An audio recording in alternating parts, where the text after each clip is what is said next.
নমস্কার। গল্পের সাথে কিছুক্ষণে আমি প্রিয়াঙ্কা আপনাদের সকলকে স্বাগত জানাচ্ছি।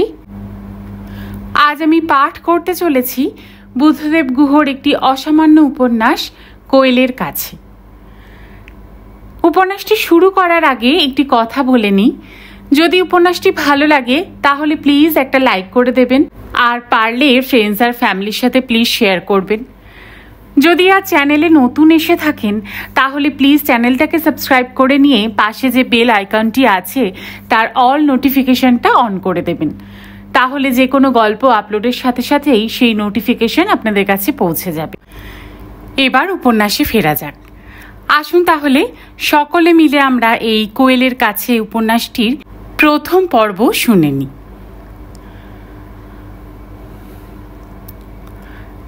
স্যান্ডারসন কাগজ কোম্পানির ফরেস্ট অফিসারের চাকরি নিয়ে আজই এলাম এখানে।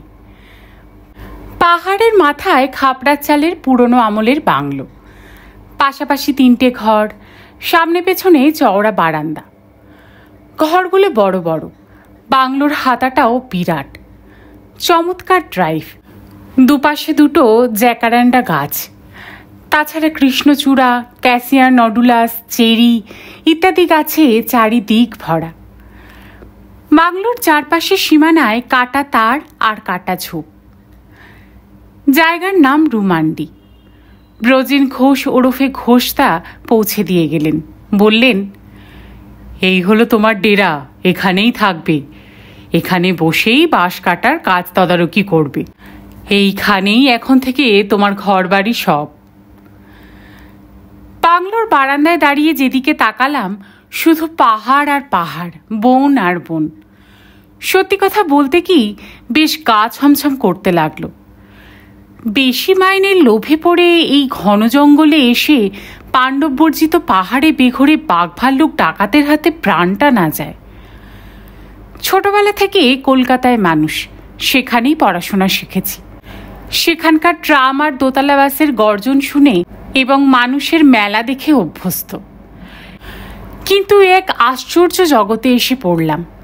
এই দিনের বেলায়ও কোনো জনমানব নেই, কেবল ব্যস্ত হাওয়াটা রাশি রাশি বিচিত্র বর্ণ শুকনো পাতা তাড়িয়ে নিয়ে ঘুরপাক খেয়ে বেড়াচ্ছে। সেই পাতার নাচের শব্দ ছাড়া আছে টিয়ার ঝাঁকের কর্কশ শব্দ। এই বিচ্ছিন্ন ও অসহনীয়ভাবে নির্জন জঙ্গলে কি করে যে দিন কাটবে জানি না। তার উপর 1 বছরের চুক্তিতে এসেছি। কাজ করব না বললেই তো হলো না, পালিয়ে গেলেই হলো না। প্রায় কান্না পেতে লাগলো। ঘোষদা বললেন, তোমার কোনো অসুবিধা হবে না, বাবুর্চি আছে ভালো, নাম জুম্মান। পাহাড়ের নিচে হাটে গেছে বোধ হয় তোমার খাওয়া দাওয়ার ইন্তজাম করতে। আর এই হচ্ছে রামধানিয়া, তোমার খিদমতগার। অত্যন্ত সাদাসিধে একটা লোক এসে লম্বা কুর্নিশ করে দাঁড়ালো। ঘোষদা বললেন, আমি এবার চলি, তুমি চান টান করে বিশ্রাম করো, জুম্মা নেই এলো বলে।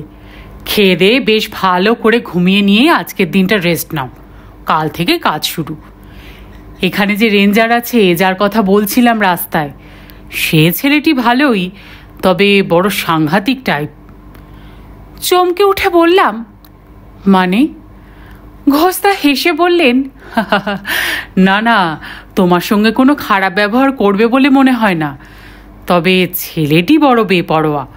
ওকে একটু সামলে সুমলে চলো বাপু, নইলে বিদেশে এসে কি বিপদ সৃষ্টি করবে কে জানে। রেঞ্জারের নাম যশোবন্ত। তারপর বারান্দা থেকে নামতে নামতে থেমে দাঁড়িয়ে পড়ে বললেন, বাইরে চলাফেরা করার সময় একটু সাবধানে করো, গরমের দিন, সাপের বড় উপদ্রব। সাপ? একেবারে কুঁকড়ে গেলাম।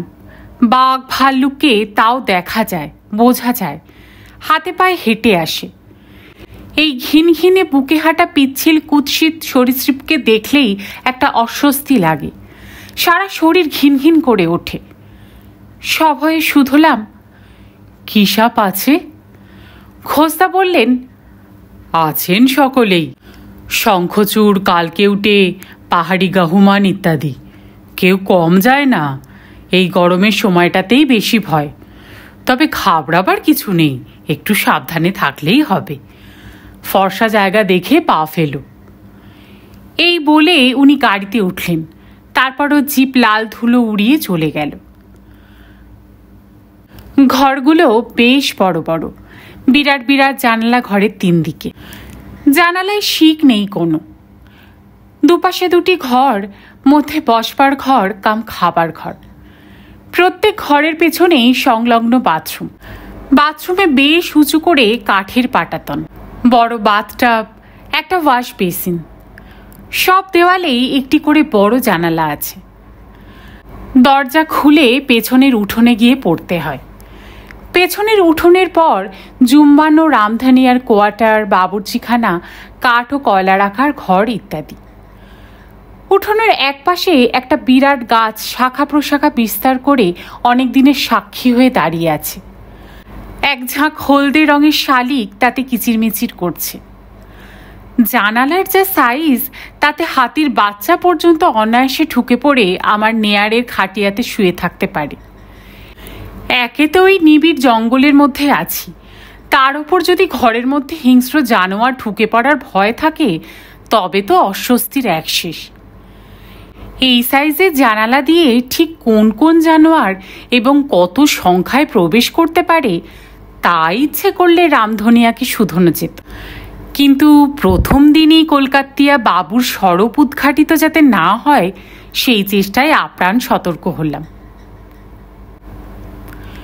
জুম্মান সত্যিই ভালো রাধে। এরকম জায়গায় খাওয়াটাকেই হয়তো হোল টাইম অকুপেশন করতে হবে। অতএব একজন যোগ্য বাবুর্চির প্রয়োজন নিতান্তই। খাওয়া দাওয়ার পর আমার ইমিডিয়েট বস ঘোষ তার কথা মতো একটু গড়িয়েই নিলাম। তারপর রোদে তেজ পড়লে পায়চারি করলাম বেশ কিছুক্ষণ। বাংলোর হাতা থেকে দূরে পাহাড়ের নিচে একটি শঙ্খিনী নদী চোখে পড়ে। ঘন জঙ্গলের মাঝে এঁকে বেঁকে চলে গেছে শুকনো সাদা মসৃণ বালির রেখা। এতদূর থেকে জল আছে কিনা বোঝা যায় না। রামধনিয়া বললে নদীর নাম সুহাগী, আরও এগিয়ে গিয়ে নাকি কোয়েল নদীতে মিশেছে। গ্রীষ্মের জঙ্গলে লাল হলদে সবুজ চঞ্চল প্রাণ প্রাচুর্যের মধ্যেও ওই ছোট্ট শান্ত সমাহিত নিরুদ্বেগ শ্বেত সত্তাটি ভারী ভালো লেগেছিল। কিন্তু এই আসন্ন সন্ধ্যায় একা একা ওই অতটা পথ জঙ্গলের মধ্যে দিয়ে গিয়ে নদীতে পৌঁছই, সে সাহস আমার ছিল না। আলো যত পড়ে আসতে লাগলো, ততই যেন সমস্ত বন পাহাড় বিচিত্র শব্দে কলকাকলিতে মুখরিত হয়ে উঠল। কত রকম পাখির ডাক! অতটুকুটুকু পাখি যে অত জোরে ডাকতে পারে, এখানে না এলে বোধহয় জানতেই পারতাম না। সব স্বর ছাপিয়ে একটা তীক্ষ্ণ স্বর কেয়া কেয়া করে একেবারে বুকের মধ্যিখান অবধি এসে পৌঁছচ্ছে। হঠাৎ শুনলে মনে হবে কি এক আরতি যেন বনের বুক চিরে শেষ বিকেলের বিষণ্ণ আলোয় ঠিকরে বেরিয়ে আসছে। রামধনিয়াকে শুধালাম, ও কিসের ডাক? কোনো পাখির ডাক নিশ্চয়ই। রামধনিয়া হেসে বললে,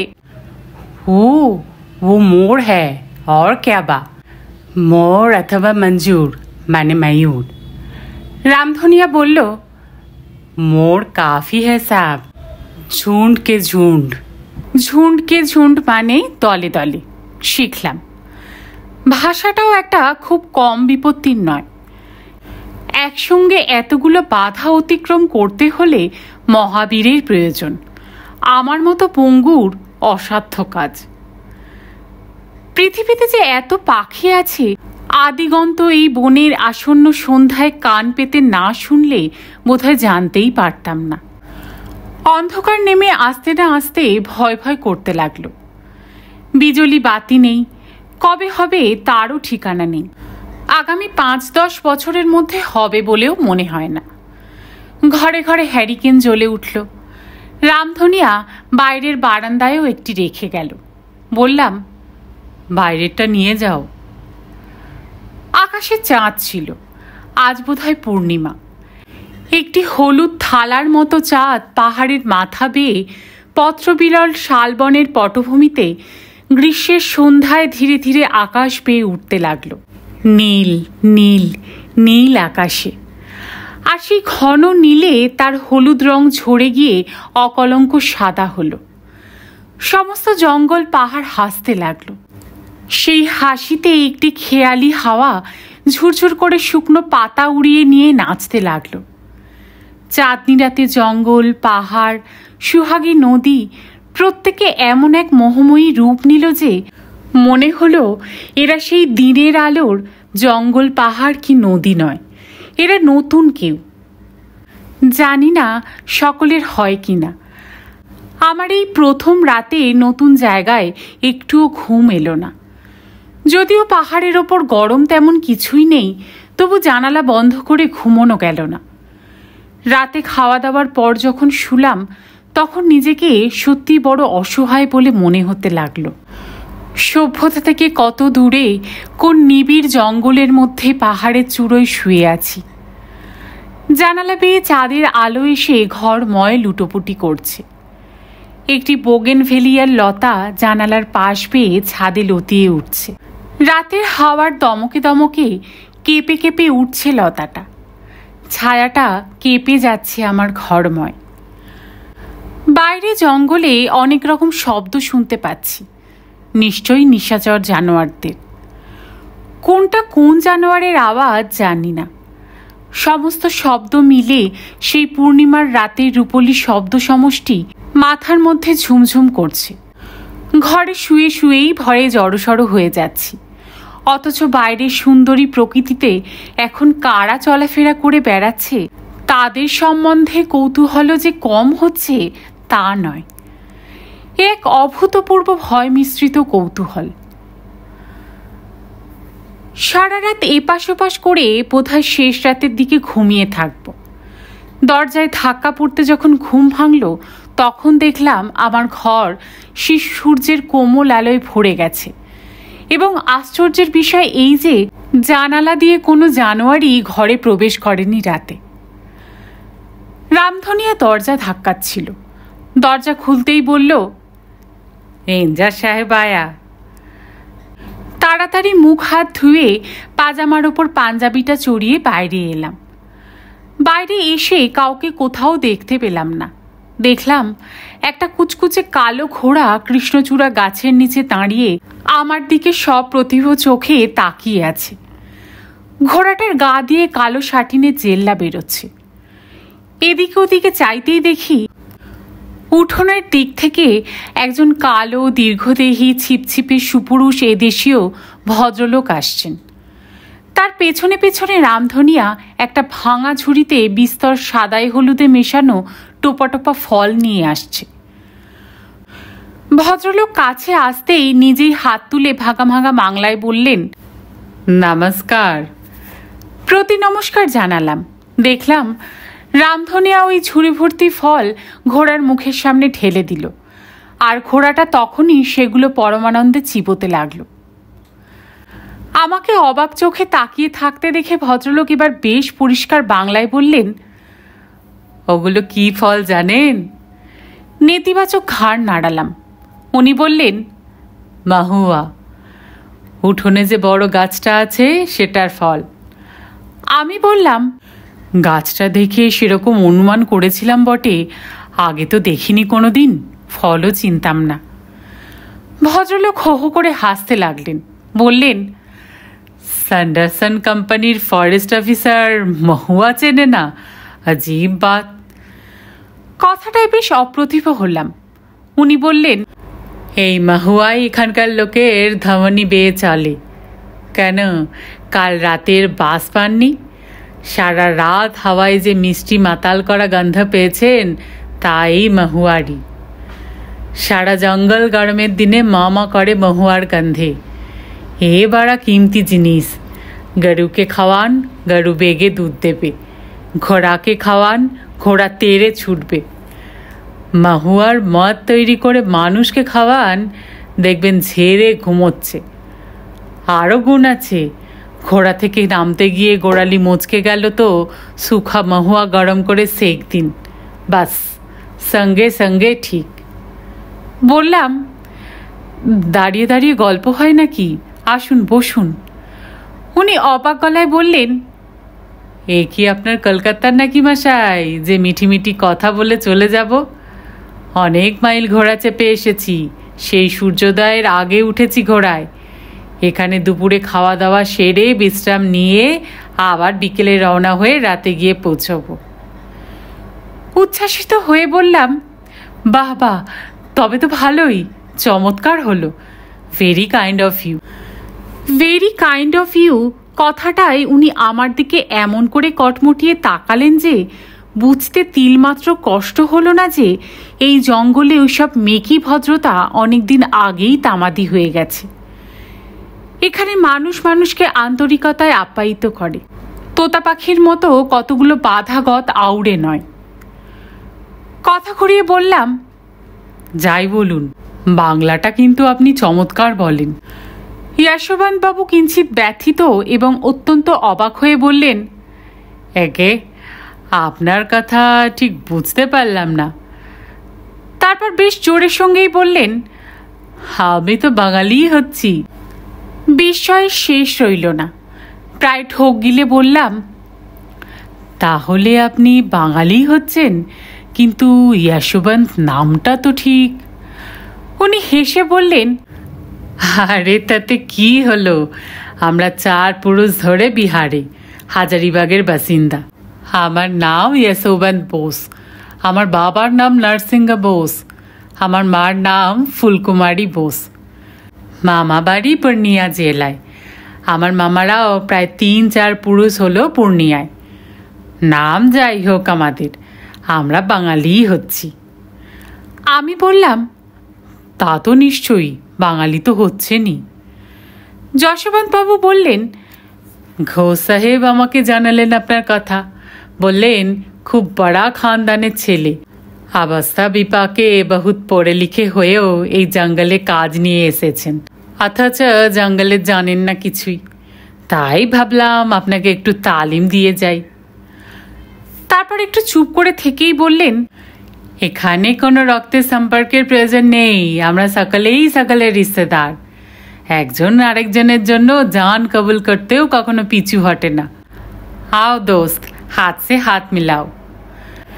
যশোবন্ত আমার হাতটি চেপে ধরলেন আন্তরিকতার সঙ্গে।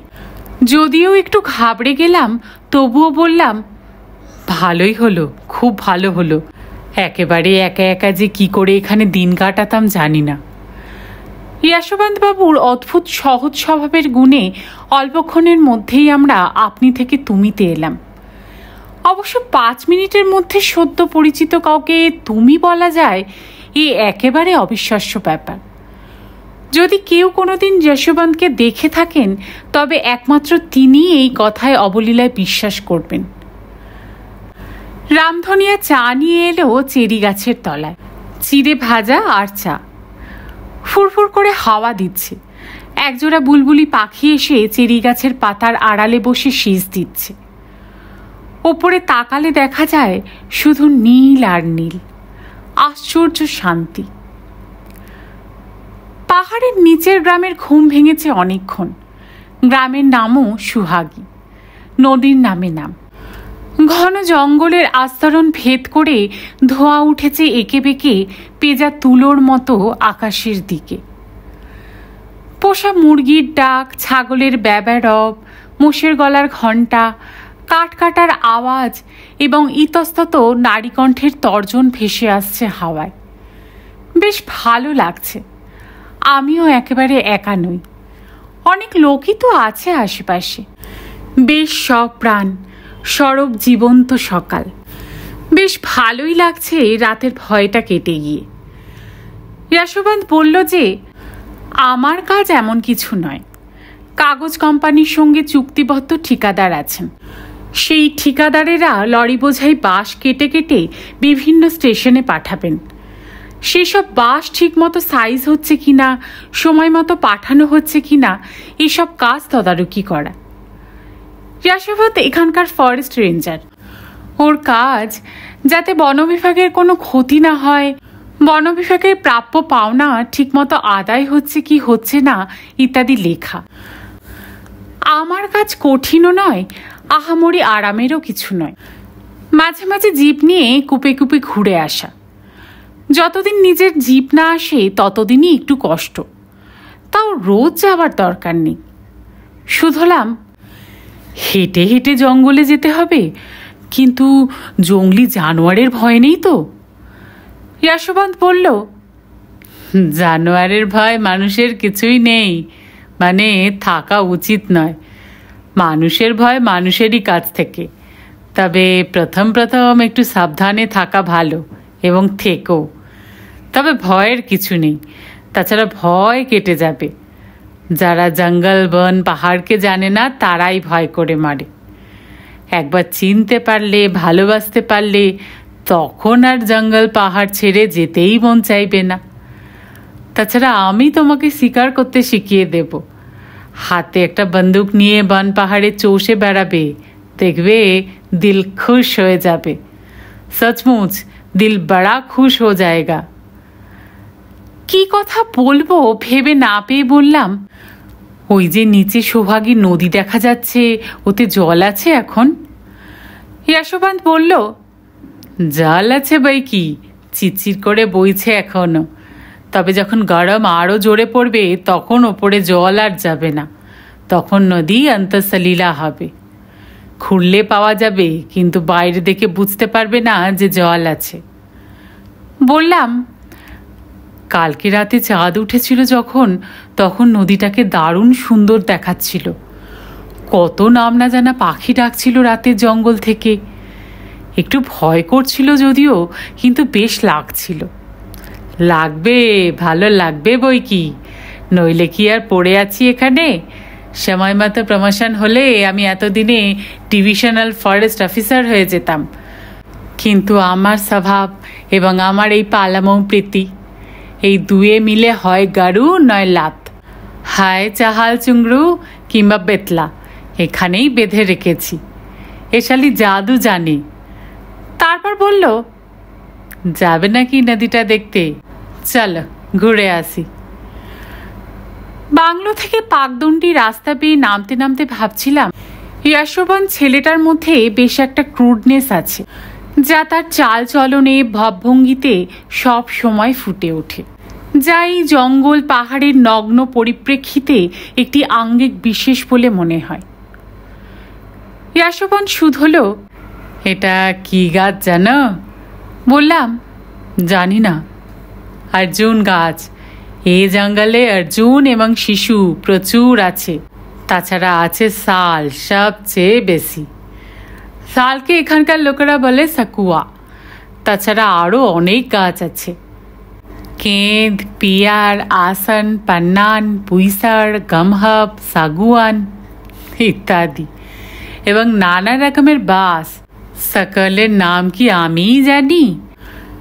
ঝোপের মধ্যে পুটুস, কুল, কেলাউন্দা এবং অন্যান্য নানা কাটা গাছ। ফুলের মধ্যে আছে ফুলদাওয়াই, জিরাহুল, মনরঙ্গোলি, পিলা বিবি, করঞ্জ, সফেদিয়া এবং আরও কত কি। কত যে ফুল ফোটে তোমাকে কি বলবো। আর কি যে মিষ্টি মিষ্টি রং, তাদের কি যে গন্ধ। এ জঙ্গলে হর বখত যে হাওয়া বয়, ও হামেশা খুশবুতে ভারী হয়ে থাকে, অথচ সেই খুশবু একটা বিশেষ কোনো ফুলের খুশবু নয়। অনেক ফুল, অনেক লতা, অনেক পাতার ইত্যাদি। কিছুদিন থাকো, আপনি হাওয়া নাকে এলে বুঝতে পারবে ইয়ে কোন ফুলের বা ফলের খুশবুতে ভারী হয়ে আছে হাওয়া। আমরা বেশ খাড়া নামছি। একে বেঁকে পাথরের পর পাথরের উপর দিয়ে ঘন জঙ্গলের ছায়ানিবিড় সুবাসিত পথে আমরা নেমে চলেছি। পথের দুধারে ছোট ছোট লঙ্কার মতো কতগুলো গাঢ় লাল ফুল ফুটেছে, এমন লাল যে মাথার মধ্যে আঘাত করে, ঝনঝন করে স্নায়ুগুলো সব বেজে ওঠে। যশবন্তকে শুধোতে বললে, এগুলোও তো ফুল দেওয়াই। আর ওই যে ফিকে বেগুনি রঙের ফুলগুলো দেখছো ওই ডান দিকে, ওগুলোর নাম জিরহুল। এই গরমেই ওদের ফোটা শুরু হলো। গরম যত জোর পড়বে ওরা তত বেশি ফুটবে, ওদের রঙে তত চেকনাই লাগবে। ভালো করে দেখলাম বেগুনি ফুলগুলোকে। ছোট ছোট ঝোপ, ফুলগুলো হাওয়ায় দুলছে, যেন গান গাইছে, যেন খুশি, ভীষণ খুশি। রংটা ঠিক বেগুনি বললে সম্পূর্ণ বলা হয় না, কিশোরীর মিষ্টি স্বপ্নের মতো রং, যে স্বপ্ন আচমকা ভেঙে যায়নি। সুহাগী নদীতে পৌঁছতে পাকদণ্ডি বেয়ে বাংলো থেকে নামতে মিনিট 20 লাগে। পৌঁছেই চোখ জুড়োলো, কি সুন্দর নদী!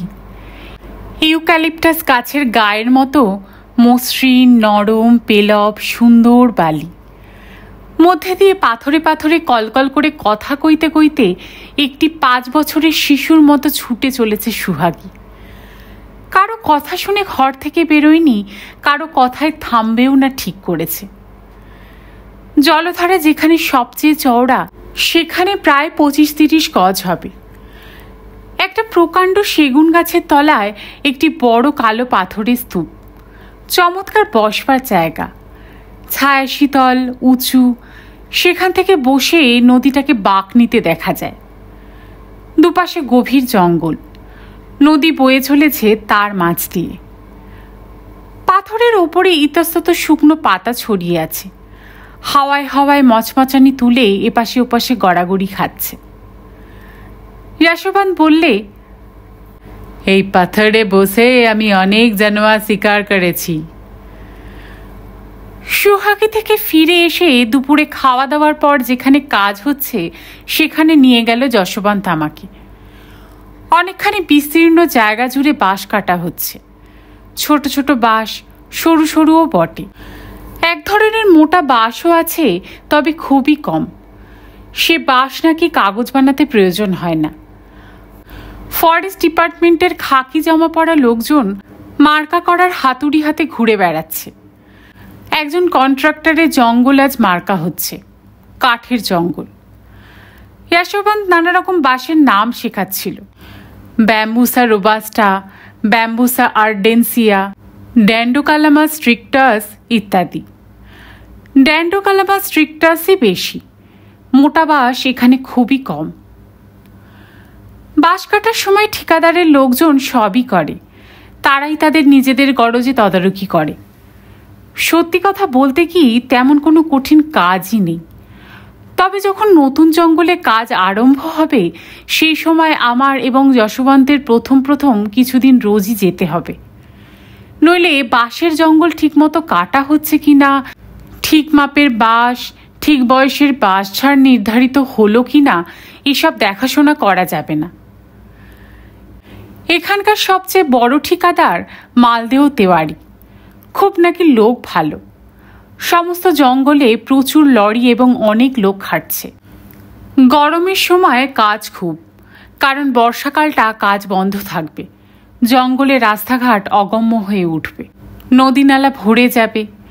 পাহাড়ে নদীর ওপর বসানো ককওয়েজগুলোর ওপর দিয়ে জল বয়ে যাবে, তখন কাজ অসম্ভব।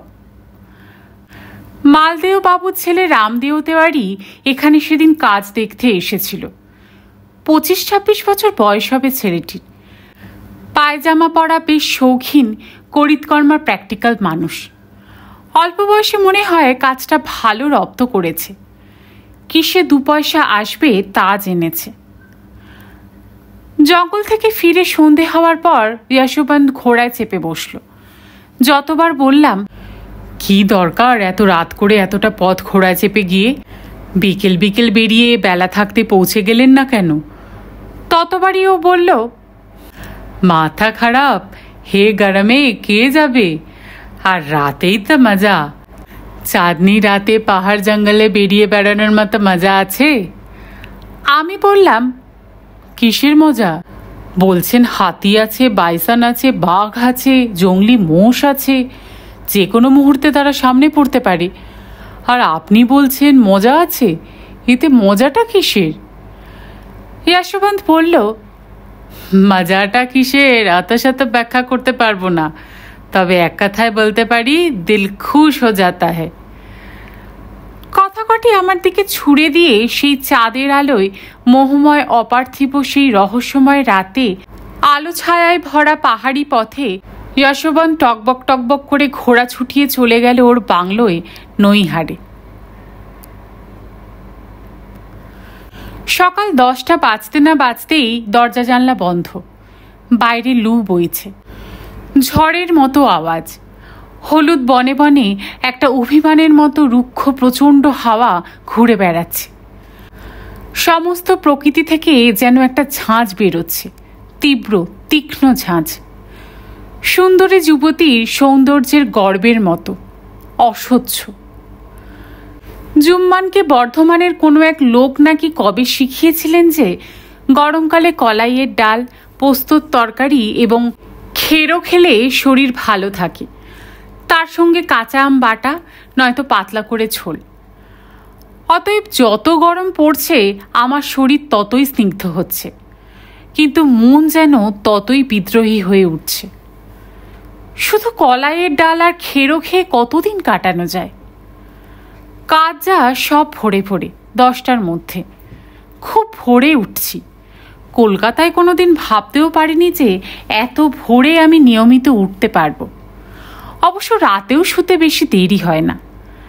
ভোরে পাখি ডাকাডাকি করার আগেই উঠি, তখনও শুকতারা দেখা যায়। দিগন্তের কাছে রুমান্ডি পাহাড়ের মাথায় সবুজ সত্তায় দপদপ করে। শুক্লপক্ষ হলে ভোরে উঠে চাঁদকেও দেখা যায়। সারা রাত অত বড় নীল আকাশে সাঁতার কেটে চাঁদ ক্লান্ত হয়ে কখন ঘুমোবে সেই আশায় স্থির হয়ে থাকে দিগন্ত রেখার ওপরে। হাত মুখ ধুয়ে বাংলোর হাতায় পায়চারি করি। কোনো কোনো দিন বা ইজি চেয়ারে চুপ করে বসে ভাবি।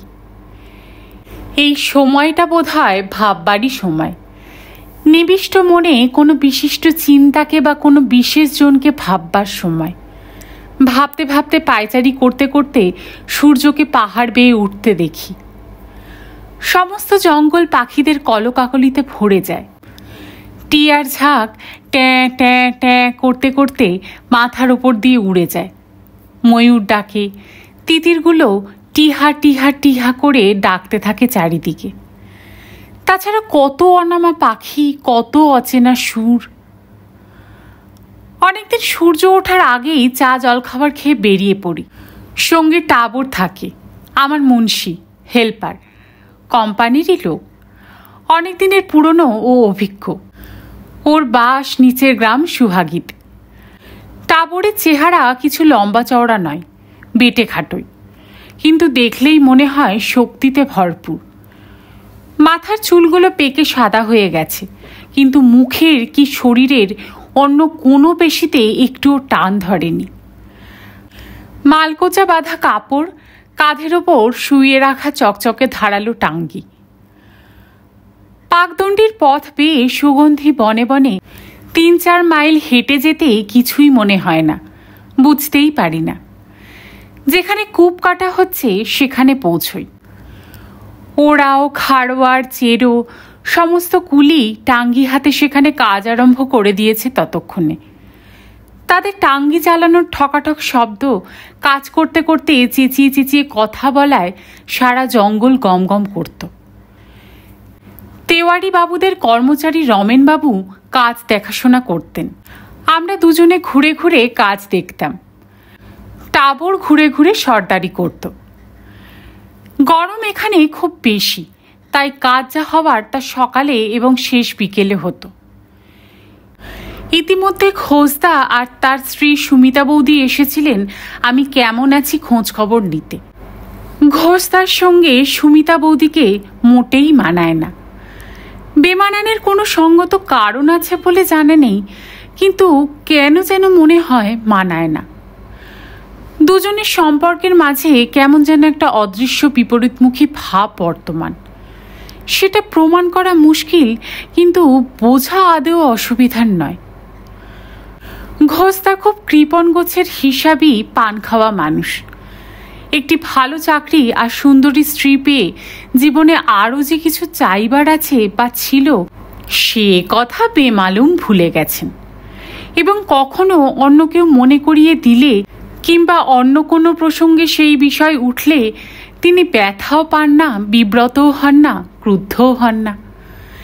একটু ভীতু ভীতু আমোদে অতি সাধারণ একজন কৃতি এবং গৃহী মানুষ। সুমিতা বৌদি কিন্তু একেবারে উল্টো, রীতিমতো অসাধারণ। ভালো গান গাইতে পারেন, ক্লাসিক্যাল, ছবিও আঁকেন অদ্ভুত সুন্দর। ওর চেহারায় এমন একটি বুদ্ধিমত্তার প্রসাধন, এমন একটি নারীসুলভ সৌকুমার্য ও অবলা ভাব যে তা গুছিয়ে বলা যায় না। মানে ওর কথায়, চোখের তাড়ায়, ওর ব্যবহারে এক কথায় বলতে গেলে বলতে হয় যে ওর চেয়ে বেশি নারীত্ব আমি এর আগে অন্য কোনো নারীতে দেখিনি। আমি নিজেকে শুধিয়েছি, বারবার শুধিয়েছি। জঙ্গলে পাহাড়ে আছি এবং সেই কারণে ভদ্রমহিলাদের মুখ না দেখার দরুন বাঁশবনের শিয়াল রানীর মতো সুমিতা বৌদিকেও বোধহয় সুন্দরী স্রষ্টা বলে ভ্রম করছি। কিন্তু এ সুন্দরী অসুন্দরীর কথা নয়। সুমিতা বৌদির মতো কমনীয়ভাবে হাসতে, কথা বলতে, এমনকি ঝগড়া করতেও আমি কোনোদিন কোনো মেয়েকে দেখিনি। ভারী ভালো লাগতো। এই নিয়ে সুমিতা বৌদি আর ঘোষদা প্রায় 3 বার এলেন রুমান্ডিতে আমার খোঁজ খবর নিতে। ছুটির দিনে সকালে জিপ নিয়ে চলে আসতেন, সারাদিন কাটিয়ে যেতেন। যেদিন ওরা আসতেন ভারী ভালো কাটত দিনটা আমার। আমি যেই রুমান্ডিতে পড়ে আছি তা মনেই হতো না। ভালো ভালো বাঙালি ফর্দের রান্না হতো, আনন্দ করে খাওয়া হতো, তারপর প্রচুর আড্ডা। মাঝে মাঝে যশবন্ত আসত, কিন্তু বুঝতাম যে ঘোষদা যশবন্তকে বিশেষ পছন্দ করেন না। ঘোষদা বৌদি যেদিন এখানে আসেন সেদিন যে যশবন্ত এখানে আসে উনি বিশেষ চান না। যশবন্তের নামে দিনে দিনে অবশ্য অনেক কিছু শুনেছি অনেকের কাছে। যা সব শুনি তার সব ভালো কথা নয়, এবং কিছু কিছু তো এত বেশি খারাপ যে বিশ্বাসযোগ্য বলে মনেই হয় না। এখানকার লোকেরা বলে যশবন্ত পাঁড় মাতাল, খুনিও বটে। কত যে পুরুষ আর নারী ওর শিকার হয়েছে তার লেখাজোখা নেই। অবশ্য এইসব কথা যাচাই করে দেখার মতো সুযোগ আমার আসেনি, হয়তোবা ইচ্ছেও নেই। কারণ যাদের কাছে এইসব কথা শুনেছি তারা কিন্তু কেউ বলেনি যে যশবন্ত লোকটা খারাপ। ওদের মুখ দেখে যা বুঝেছি তা হচ্ছে যশবন্ত বাবুর পক্ষে অসাধ্য কাজ কিছুই নেই, ওর পক্ষে সব কিছুই করা সম্ভব। সুমিতা বৌদি যে যশবন্তকে তেমন অপছন্দ করেন তা কিন্তু মনে হয় না। তিনি ঠিক আমার সঙ্গেও যতটুকু হেসে কথা বলেন যশবন্তের সঙ্গেও তেমনই। যশবন্ত যে ভয় পাবার মতো কিছু তা ওর চোখ মুখ দেখলে মোটেই বোঝা যায় না। বরঞ্চ উনি যশবন্তের সঙ্গে যশবন্তের সর্বশেষ মারা বাঘটার দৈর্ঘ্য নিয়ে আলোচনা করেন। যশবন্তের হাজারিবাগ জেলায় এবার ফসল কেমন হলো না হলো এইসব নিয়েও আলোচনা করেন। যশবন্ত বৌদি বলতে পাগল, বৌদির জন্য জান কবুল করতে রাজি। ও যে কার জন্য জান না কবুল করে জানি না। আজকে সুমিতা বৌদি আর ঘোষদা প্রায় সূর্য ওঠার আগে আগেই এসে হাজির। বৌদি বললেন, আজকে সুহাগের চড়ায় আমরা পিকনিক করব, যশবন্ত আসবে, খুব মজা হবে। ঘোষদা বললেন, কিন্তু যশবন্ত না আসা পর্যন্ত কিন্তু নদীতে যাওয়া হবে না। কোনো একটা আগ্নেয়াস্ত্র ছাড়া এইভাবে নেচার করার আমি ঘোরতর বিপক্ষে। তখন ঠিক হলো তাই হবে, এখানে চা খেয়ে নেব সকালের মতো। তারপর যশবন্ত এলে সকলে মিলে নিচে গিয়ে সুহাগীর বালিতে কৃষ্ণচূড়া গাছের ছায়ায় বসে চড়ুই ভাতি হবে। বাংলোয় বসে রসিয়ে রসিয়ে চা খাওয়া হলো। যখন সূর্য বেশ ওপরে উঠল তখনও যশবন্তের পাত্তা নেই। তখন সাবাস্ত হলো রামধানিয়ার কাঁধের রসদ ও বাসনপত্র দিয়ে আমরাই নেমে যাই। যশবন্ত এলে পাঠিয়ে দেবে জুম্মান। ঘোষদাতে জিপে করে যাওয়া হলো। সুহাগী নদী সেই পাহাড়ি পথকে পায়ে মারিয়ে হাসতে হাসতে নিচু কজওয়ের নিচ দিয়ে কোয়েলের দিকে চলে গেছে। জিপ থামাতেই চিহি চিহি আওয়াজ কানে এলো। তাজ্জব বনে দেখলাম যশবন্তের ঘোড়া বাঁধা আছে একটা পলাশ গাছের সঙ্গে। নদী রেখা ধরে এগোতেই দেখি নদীর বাঁকে ওর সেই প্রিয় বড় ছায়াশীতল পাথরের পাশে উবু হয়ে বসে বসে বড় বড় নুড়ি দিয়ে যশবন্ত উনুন বানাচ্ছে। আমাদের সাড়া পেতেই তেড়ে ফুরে বলল, বেশ লোক যা হোক, প্রায় 1 ঘন্টা হলো এসে বসে আছি, না দানা না পানি। সুমিতা বৌদি কলকল করে উঠলেন।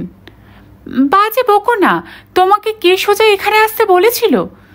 যা নুন বানিয়েছ তাতে তো বাদরের পিণ্ডিও রান্না হবে না। সরো সরো দেখি উনুনটা ধরাতে পারি কিনা। ঘোষদা শশব ব্যস্তে বললেন, কই ইয়াশোবান, তোমার বন্দুক কই?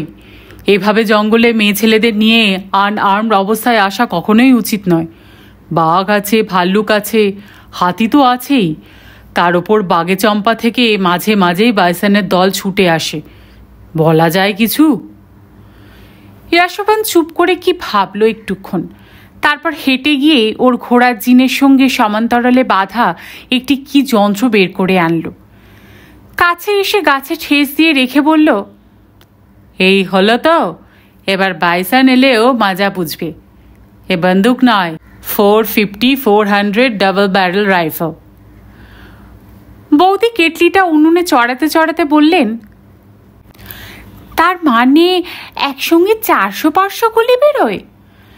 ইয়াশোবাদ হতাশ হওয়ার ভঙ্গিতে পাথরের উপর বসে পড়ে বলল, হোপলেস, সচমুচ বৌদি হোপলেস।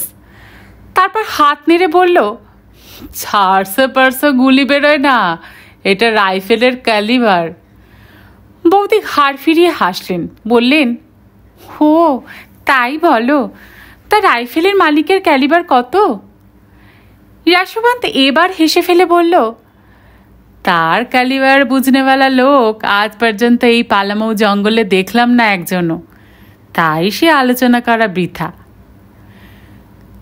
জুম্মানের কাছে শুনেছি ইয়াশোবান্ত অত্যন্ত রাইস আদমির ছেলে। ওদের ছোটোখাটো জমিদারির মতো আছে সিমারিয়া আর টুটালওয়াড়ার মাঝামাঝি। মুখেও যাই বলুক, বাংলাটা খুব ভালো বললেও ওরা আসলে বিহারি হয়ে গেছে।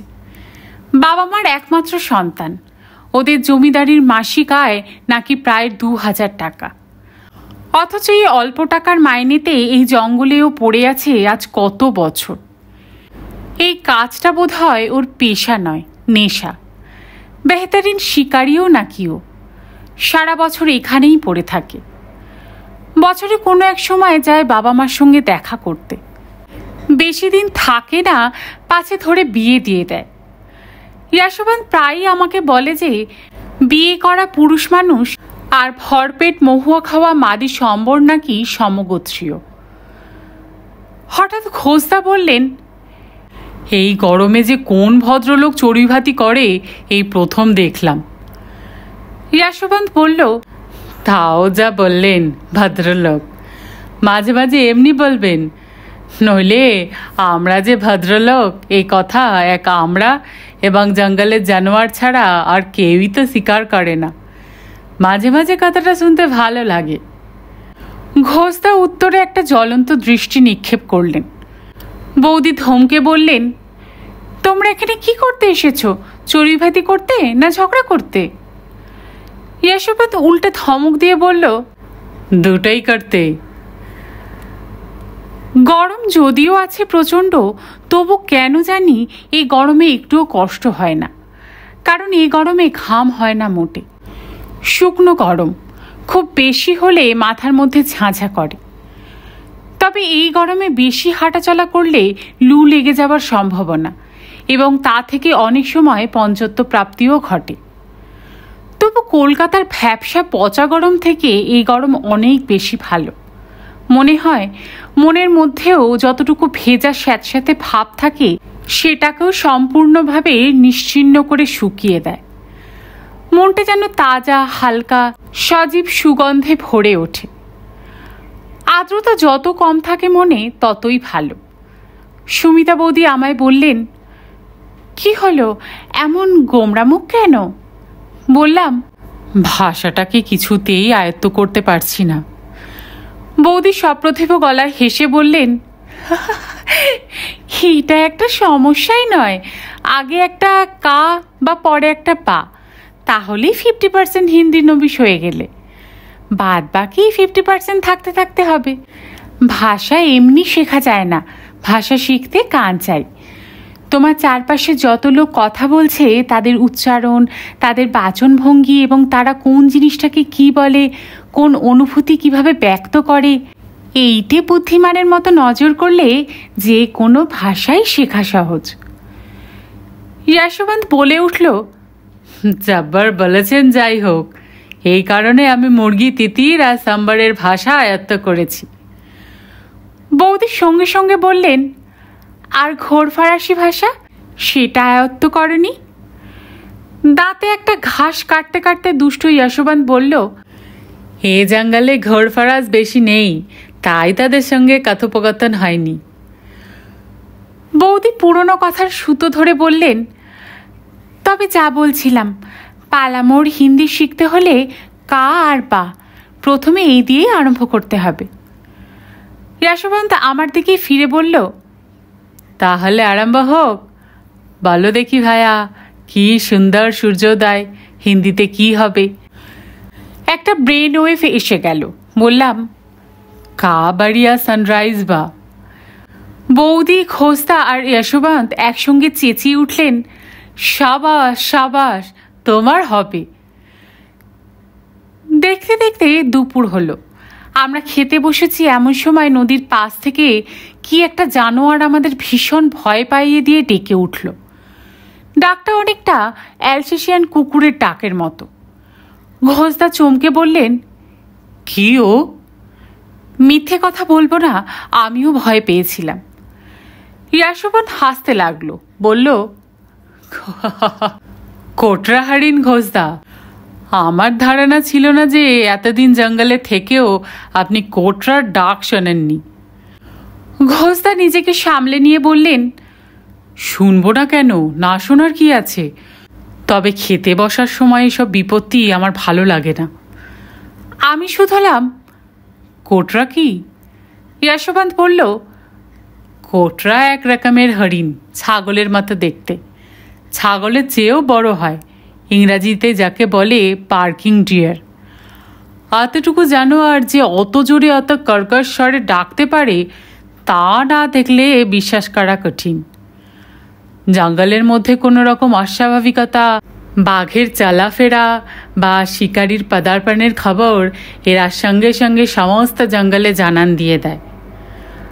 আমি শুধলাম, এই জঙ্গলে কি কি জানোয়ার আছে? যশবন্ত বলল, অনেক রকম জানোয়ার আছে, সেসব কি মুখে বলে শেখানো যায়? সব ঘুরে ঘুরে দেখতে হবে। দাঁড়াও না, তোমাকে আমার চেলা বানাবো।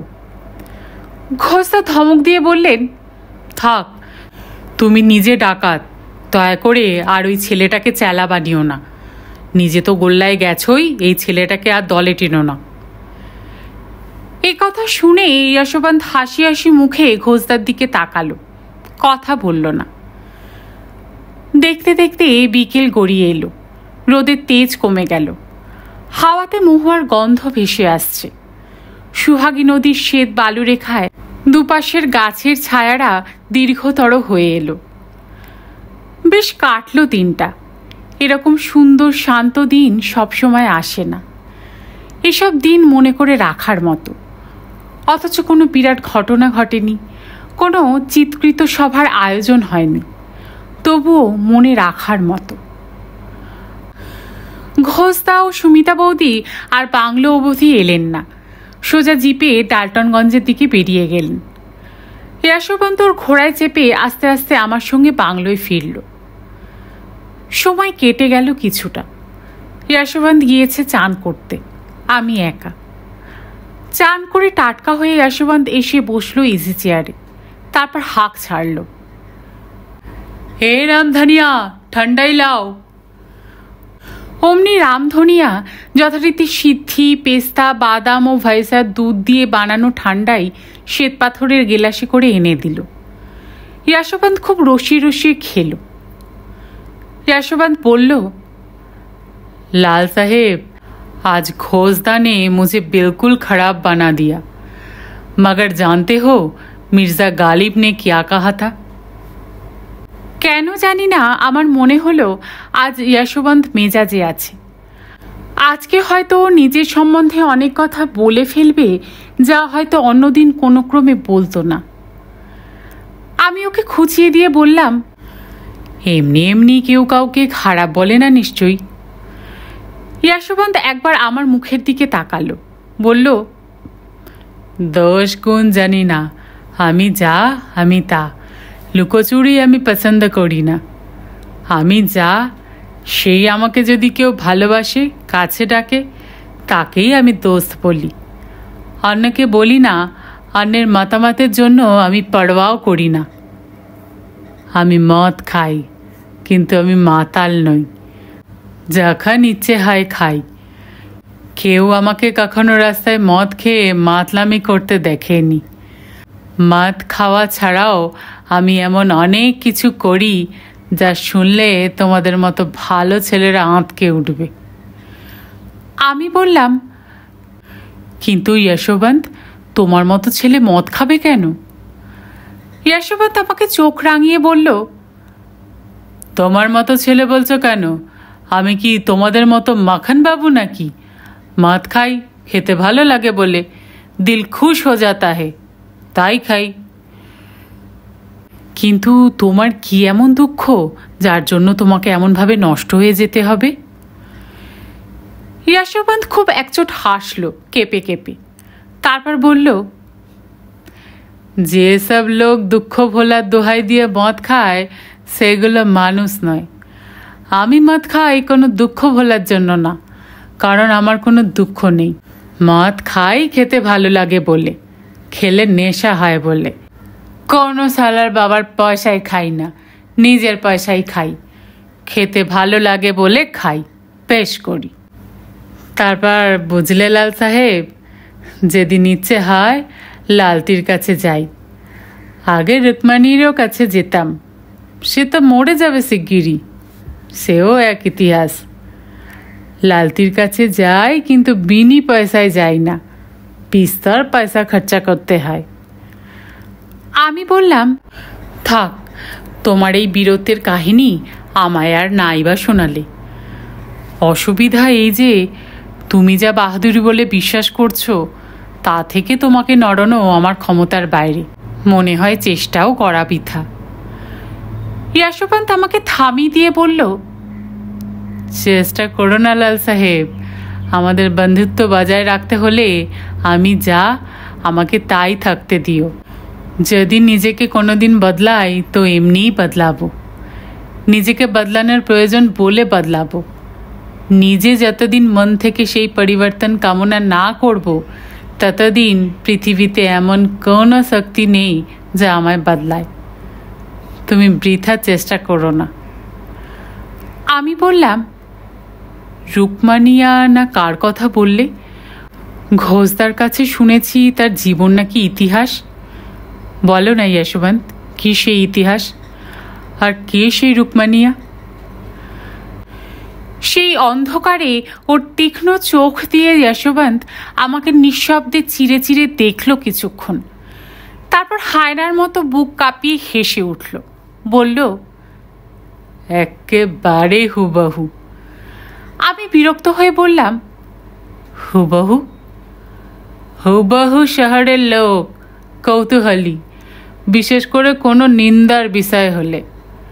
পাড়া নিন্দা আর পাড়া চর্চা এই তো করে, কি বলো তোমার শহুরের লোকেরা? তারপর নিজেই বলল, রুকমানিয়ার গল্প তুমি শুনতে চাও তো তোমায় শোনাবো, তবে সে আজ নয়, সময় লাগবে, অন্য দিন হবে। অনেক বড় গল্প তো লাল সাহেব। শুধু রুকমানিয়া কেন, এই যশবন্তের কাছে ঝুড়ি ঝুড়ি গল্প আছে, একটা একটা দিনই এক একটা গল্প। আরো কিছুক্ষণ পর যশবন্ত উঠল, বলল, আব চলে ইয়ার। বললাম, এই অমাবস্যার অন্ধকারে জঙ্গলের পথে যাবে? তাছাড়া রাস্তাঘাট মোটেও দেখা যাচ্ছে না, যাবে কি করে? থেকে যাও না আজ। যশবন্ত বলল, আরে ঠিক চলে যাব, বড় মজা লাগে এমনি অন্ধকারে যেতে, কারণ ডাইনে বায়ে কিচ্ছু নেই। ঘন অন্ধকারে লাল মাটির আঁকা বাঁকা উঁচু নিচু রাস্তাকে মনে হয় একটা শুয়ে থাকা মেটে অজগর সাপ, অথচ সেইটুকু ছাড়া আর কিছুই দেখা যায় না। অন্ধকারে চাইলেই চাপ চাপ গাঢ় অন্ধকার চোখ মুখে থাবড়া মারে। ঘরের ওপর সমস্ত দায়িত্ব ছেড়ে দিয়ে আস্তে আস্তে মহুয়ার গন্ধে মাতাল করা বনে খেয়াপ খেতে খেতে চলে যাই। দেখি কখন নৈহারে পৌঁছে গেছি। তোমাকেও ঘোড়া চড়ানো শেখাবো, দাঁড়াও না। বললাম, হ্যাঁ, তুমি তো আমাকে সব কিছুই শেখাচ্ছ। যশোবন্ত ঘোড়ায় উঠতে উঠতে বলল, দেখো না, ঠিক শেখাবো। তারপর হাত দিয়ে ঘোড়ার গলার কাছে একটু চাপ দিয়ে যশোবন্ত বলল, চল ভয়ঙ্কর। অবাক হয়ে বললাম, ভয়ঙ্কর কি? ঘোড়ার নাম ভয়ঙ্কর? ও বলল, এই রকম ভয়াবহ জায়গায় নিজে ভয়ঙ্কর না হলে বাঁচবে নাকি? শালা হাতিকে বড় ভয় পায়। খটখট খটাখট করে যশোবন্তের ভয়ঙ্কর ভয়াবহ অন্ধকারে হারিয়ে গেল।